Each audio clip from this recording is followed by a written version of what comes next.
Le tout premier forum des métiers de la mine, tenu du 19 au 20 juin 2025 à Ouagadougou, a refermé ses portes sur une note des plus prometteuses. Placé sous le thème Capital humain, levier de performance pour l'industrie minière, l'événement a mobilisé plus de 1200 participants, dont près de 800 étudiants et chercheurs d'emploi, ainsi qu'un ensemble diversifié de professionnels du secteur. Pour nous, le bilan est plus que satisfaisant. Et en termes de ce sur quoi nous nous sommes basés au départ et ce sur quoi nous sommes arrivés, le bilan est satisfaisant. Mais au-delà même de la participation, donc des chiffres qu'on peut donner, je pense que la plus grande satisfaction de la Chambre des mines, c'est de pouvoir s'ouvrir au grand public. Les gens ne pourront pas avoir une meilleure compréhension de l'industrie minière si nous restons cloisonnés, si nous sommes fermés. C'est aussi de discuter les métiers de la mine pour que on ne forme pas tout azimut sans forcément tenir compte du besoin de l'industrie et faire en sorte que les formations soient adaptées aux besoins, mais aussi qu'on ne se mette pas à former sur tel domaine, autant il y a encore d'autres domaines qui ne sont pas encore couverts par les formations. Donc, je pense que sur ce point aussi, nous avons des points de satisfaction. Et puis, le dernier point de satisfaction, c'est vraiment la qualité des panélistes et des panels au cours desquels nous pensons que nous avons pu discuter sur des sujets d'importance et des sujets intéressants. Durant ces 48 heures d'échanges intenses, 7 panels ont permis d'approfondir les enjeux liés à la formation, au développement des compétences et à l'insertion professionnelle dans le domaine minier. Et le premier panel qui s'est chargé de parler des enjeux, des défis et des perspectives pour le capital humain dans le secteur minier. Le deuxième panel a consisté à demander aux sociétés minières de nous présenter les métiers utilisés, les métiers dans le secteur minier.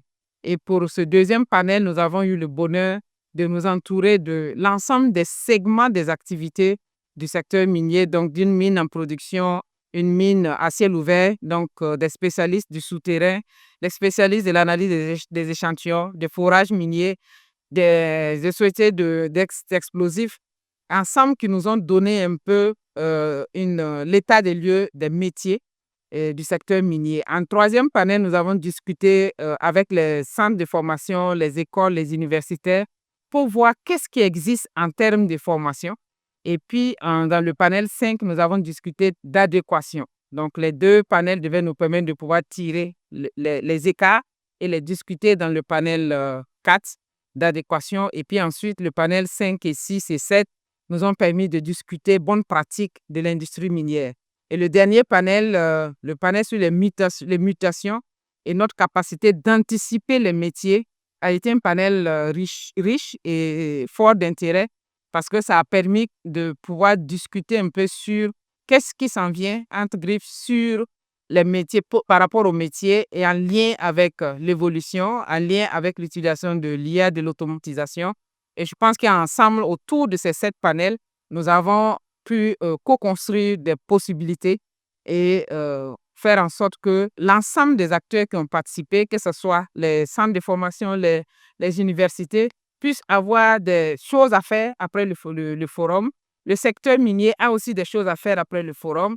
Les étudiants qui ont participé ont pu savoir comment il faut s'orienter et quelles sont les capacités additionnelles qu'il faut avoir pour augmenter son employabilité. Et là, c'est vraiment la première articulation du forum. Au nom du ministère des Mines et des Carrières, M. Zéphiré Zongo, représentant le ministre empêché, a salué l'organisation du forum, soulignant son rôle essentiel dans le rapprochement des acteurs de la chaîne minière et la valorisation du contenu local au Burkina Faso.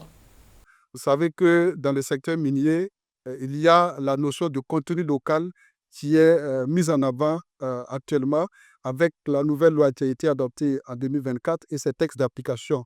Et quand on parle de contenu local, on parle forcément de ressources humaines, on parle de capital humain. Et en la matière, on ne peut pas parler de capital humain tant qu'on ne fait pas ressortir la question des métiers. Donc ce forum qui s'est déroulé en 2 journées et qui nous a permis de pouvoir échanger sur le panorama des métiers du secteur minier était le bienvenu et permet de compléter et de soutenir les actions portées par le gouvernement à travers les différents ministères compétents à la matière. Le forum a également proposé 10 mini-ateliers pratiques encadrés par des experts en employabilité et des directeurs de ressources humaines issus de sociétés minières. Ces sessions ont permis aux jeunes participants de se familiariser avec les techniques de rédaction de CV, de l'aide de motivation et de préparation aux entretiens d'embauche. Qui dit technique de recherche d'emploi dit toute la méthodologie qu'il faut mettre en place lorsqu'on cherche un emploi. Comme j'aime bien leur dire, chercher du travail, c'est un travail.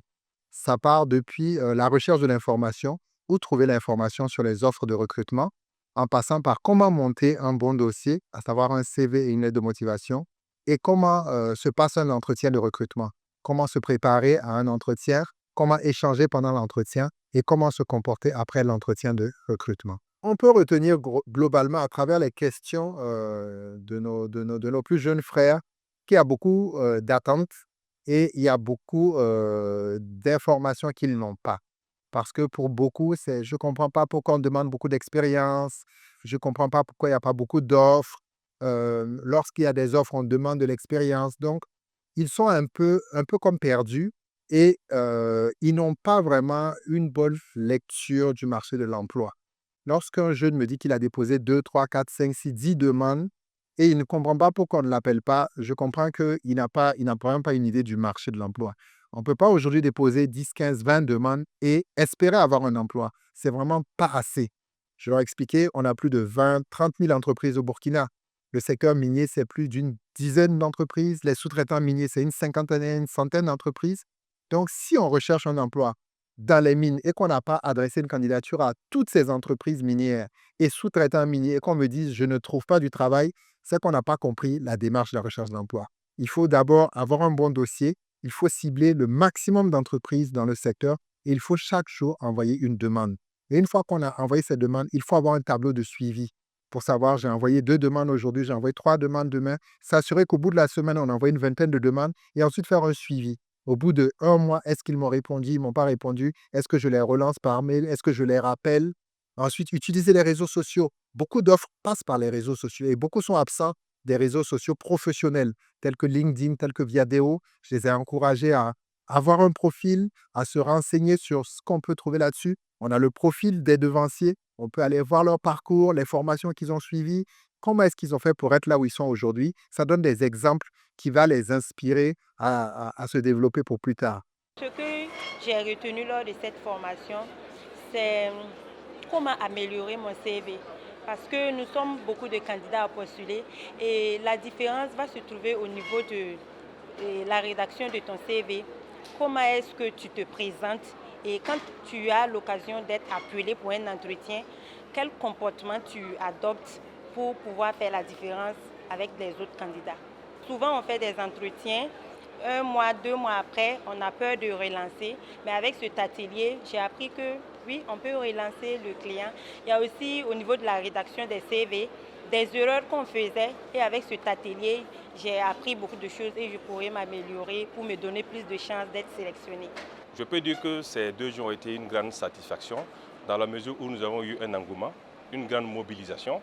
C'est vrai que nous avons voulu faire ces mini-ateliers au même moment que les panels. Au début, on était un peu hésitant, mais la stratégie a été très simple. C'est d'abord rechercher des professionnels, des gens qui ont l'habitude de faire ce travail, pour qu'ils viennent faire un partage d'expérience.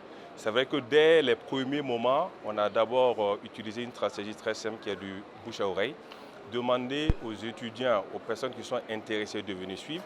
Et je pense que aussi ça a été un effet de boule de neige. Ces personnes aussi ont dû relayer l'information.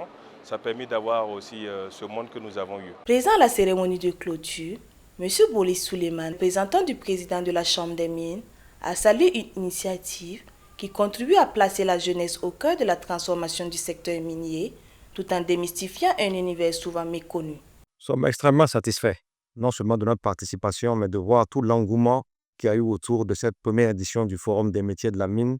Et je pense que l'intérêt, c'est de rassembler tous les acteurs, pour tous les jeunes burkinabés, nos jeunes frères, nos jeunes sœurs qui sont en train d'apprendre aujourd'hui les métiers de la mine, sachent vers quoi ils vont aller.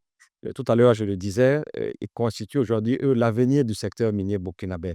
Et si on les encadre, si on les forme correctement, s'ils savent à quoi s'attendre et qu'ils s'y préparent, il n'y a pas de raison que le secteur minier ne se développe pas encore davantage dans le futur. Donc, je pense que les échanges qui ont eu lieu aujourd'hui, les panels et les différentes contributions des intervenants ont permis de mieux les situer, ce secteur minier, pardon, et a permis également aux sociétés minières de mieux s'ouvrir. Je pense que la directrice exécutive l'expliquait tout à l'heure. Il faut démystifier le secteur minier. Oui, c'est un secteur particulier, c'est un secteur important pour l'économie burkinabé, mais ça reste un secteur industriel, ça reste un secteur de l'économie comme les autres. Comme les autres. Et donc, ceux qui travaillent dans le secteur minier, ce pas des extraterrestres, ce sont des Burkinabés comme vous et nous.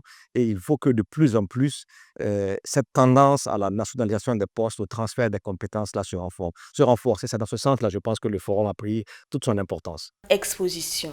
Immersion dans les réalités des opportunités d'offres d'emploi et de stage.